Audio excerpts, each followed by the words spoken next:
సంఘంలో ఇంతవరకు మాట్లాడుతూ ఉన్నట్లుగా అందరూ హతసాక్షులు అవ్వాలి అన్నటువంటి నియమం కానీ అలాంటి రూల్ కానీ అలాంటి ఎక్స్పెక్టేషన్ దేవుని వైపు నుంచి అలాంటి ఎక్స్పెక్టేషన్ కానీ లేవు.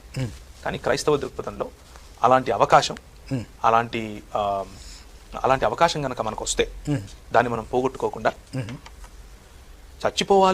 చచ్చిపోయేందుకు తొందరపడకుండా దేవుని కోసం సాక్షిగా జీవించడానికి తొందరపడుతూ ఒకవేళ దేవుడు అది మనకు తన చిత్తంలో జరిగిస్తే దాన్ని నవ్వుతూ స్వీకరించేందుకు ప్రభు దగ్గర వేచి ఉండాలి, నమ్మకంగాను అలాగే అంతము వరకు. ఇది క్రైస్తవ దృక్పథం చెప్పేటటువంటి సమగ్రత. హత సాక్షుల గురించి ఆ హతులైనా అవ్వకపోయినా సాక్షి జీవితం మాత్రం అనివార్యం. సాక్షి జీవితం లేకుండా హతులైనా కానీ అది వేస్టే, అది పనికిరానిదే. సాక్షి జీవితం ఉన్నవాడే మామూలుగా చనిపోయినా కానీ ఆ జీవితానికి విలువ ఉంటుంది. మొన్నటికి మొన్న ఎక్కువ దూరం వెళ్ళక్కర్లేదు, మొన్నటికి మొన్న కృష్ణా జిల్లాలో చంపబడినటువంటి అమ్మ, ఆమెకు వయసు 75-80 సంవత్సరాలు ఉంటాయి, ప్రార్థించుకుంటూ ఉంటుంది అన్న ఒకే ఒక్క కారణం చేత గొడ్డలతో చంపారు.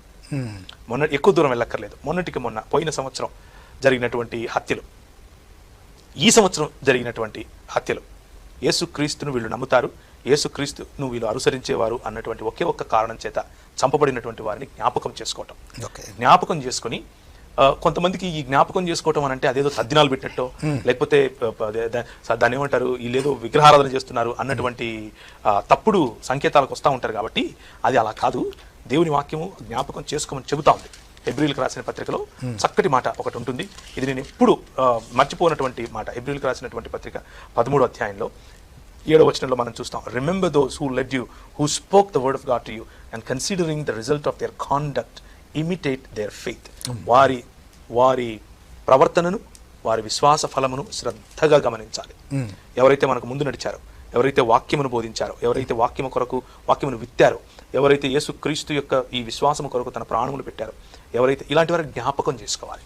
జ్ఞాపకం చేసుకున్నప్పుడు స్ఫూర్తి వస్తుంది, జ్ఞాపకం చేసుకున్నప్పుడు విశ్వాసం బలపడుతుంది, జ్ఞాపకం చేసుకున్నప్పుడు మనము నడవాల్సినటువంటి త్రోవ సరళమవుతుంది, మనము నడవాల్సినటువంటి త్రోవ స్పష్టమవుతుంది. అందులో దాన్ని ఏమంటారు, ఏ మసక ఉండదు. I'm going in the right direction అన్నటువంటి నిశ్చయత ఉంటుంది. సో హతసాక్షులను లేకపోతే మనకు ముందు నడిచినటువంటి పెద్దలను, మనకు ముందు నడిచినటువంటి సరైన సాక్షి జీవితం ఉన్నటువంటి వాళ్ళను జ్ఞాపకం చేసుకోవటంలో తప్పులేదు, జ్ఞాపకం చేసుకుని స్ఫూర్తిని పొందడంలో తప్పులేదు.